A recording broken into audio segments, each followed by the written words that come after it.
Sup everyone, this is Draco FO back yet again with some latest Manchester United transfer news, Manchester United news today, and we have given Marcus Rashford a contract worth £300,000 a week. Let me repeat that. We have given Marcus Rashford a contract extension worth up to £300,000 a week. Yep.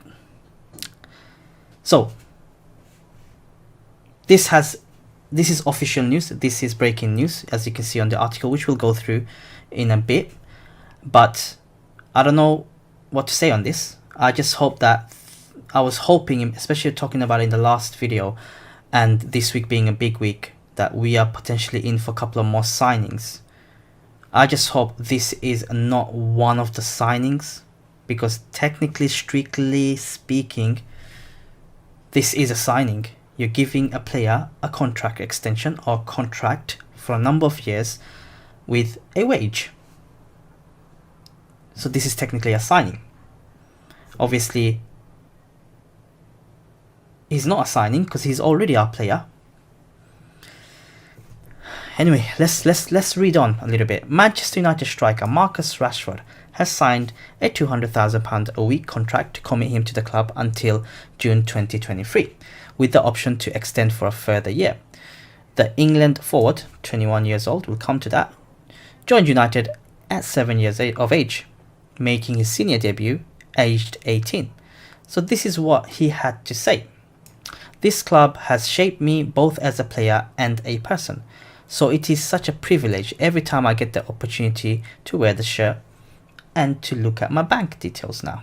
Bank account.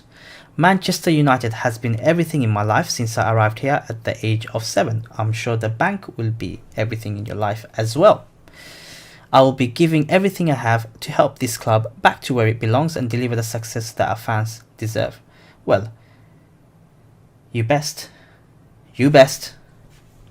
Okay. He's made 170 appearances for us, 32 caps for England. This is what Ollie had to say. One of the most talented English players of his generation. Agree. He's an outstanding player, blessed with natural pace and energy. Again, agree. Now, let me step back. So Simon Stone, for those of you who do not know who Simon Stone is, he's a very credible, very legit reporter. And he's got a lot of things right. So he's reporting that Rashford will earn £200,000 a week, and everything else will be incentivized for him to be earning £300,000 a week. So what does that mean? It means that there will be a certain number of goals he needs to score, a certain, if United finish in the top 4, if we win cup trophies, this will go up to £300,000 a week. Let's step back because I'm going to lose my... Someone like Harry Kane doesn't earn £200,000 a week.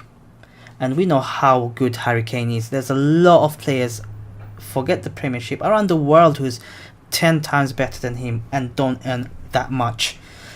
When I say 10 times better than him, let me step back a little bit. He's such a huge talent. He's such a good player. When he burst onto the scene, everyone was like, wow. Last season and a half at least, his development has stalled.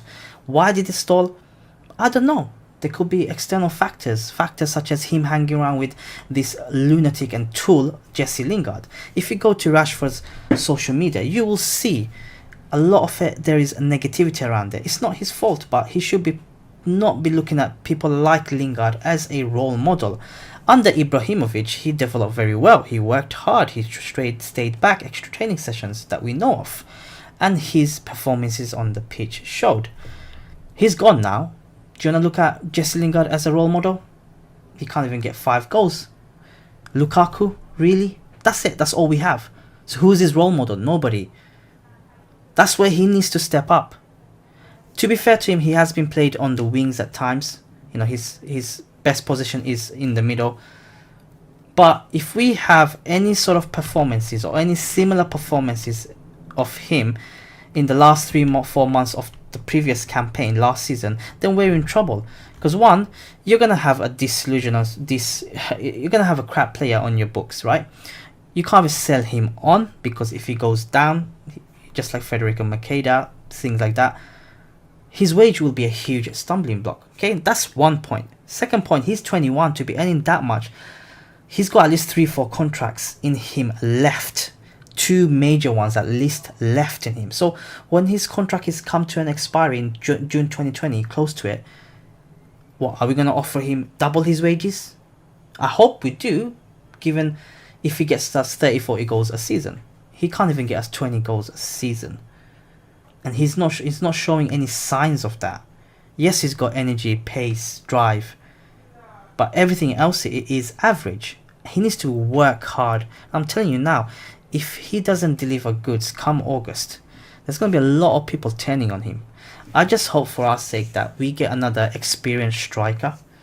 Someone like Aubameyang, who I talked about in my last video. To be able to give him that space to breathe and develop. Earning £200,000 a week up to £300,000 a week, that's an instant pressure on you, mate. You're going to have to go onto the field as a striker, expecting to get goals. Goals, I'm telling you. You go through a drought, there's a lot of things that will turn against you.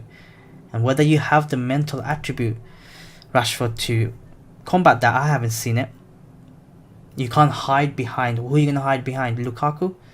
You can't even get 10 goals, 15 goals, whatever you're not going to. You're going to hide behind who? Jesse Lingard? You know, at least if Ibrahimovic was there, he'd taken away a lot of pressure away from people like Marcus Rashford, which allowed them to develop. So I'm concerned about United. You know, you look at the timing of announcing news. Why are you announcing this contract? We know he's going to sign a contract. Why are you announcing it this week? Why couldn't you wait until next week? Because this week is a very big week for us, especially in terms of transfer. In fact, this week this transfer window is the biggest transfer window we had in the last 6 bloody years. Because it's very important we get every single transfer right. Ed Woodward, whoever is in the background making those decisions, you look at it, needs to be clipped around the back of the ears. You know, it needs to be sacked. Because you look at Wan-Bissaka, everybody knew we signed him on Thursday. Why wait till 2 days on a Saturday to announce him? Why? It's just the timing of the whole thing is a bit of a shambles. We should be announcing players, not leaking emails. And to be honest with you, all due respect, Daniel James and Wan-Bissaka is not gonna win us titles yet. Right? These are clearly young players built for the future. Getting them in early, built for the future. Rashford should not be given that much a week, because that will create a lot of problems, which I discussed in the video. And that's what's concerning me. And also, what's concerning me is, where are the signings? Are you going to get two? We signed one player, it took us weeks. And we need at least 2 players, clearly, as a minimum. We need a centre-back, which there is no news of. We need a centre midfielder, which is, especially when Herrera's left, which there is no news of. A right winger. You're going to have Daniel James playing 50 games a season? Nah. So with a right winger, which there is no news of. Definitely a striker. And I hope this is not our new signing as a striker. We need an experienced striker. Because you look at Lukaku wants to go. Pogba wants to go. What are you going to do then? We've still got Darmian, Rojo in our books. We've got the Chuckle Brothers in our books. Bailly, what happened to him? They need to be shifted out. And we can't do that in a short space of time. But anyway, guys, this is my sort of mini rant, my opinion around this Marcus Rashford signing a new contract. Let me know your thoughts in the comments below. If you feel that he deserves that contract. I'm sure he does, but does he deserve £200,000 a week, rising up to £300,000 a week? And do you feel this is actually one of United's signings? You never know. Catch you guys in the next upload.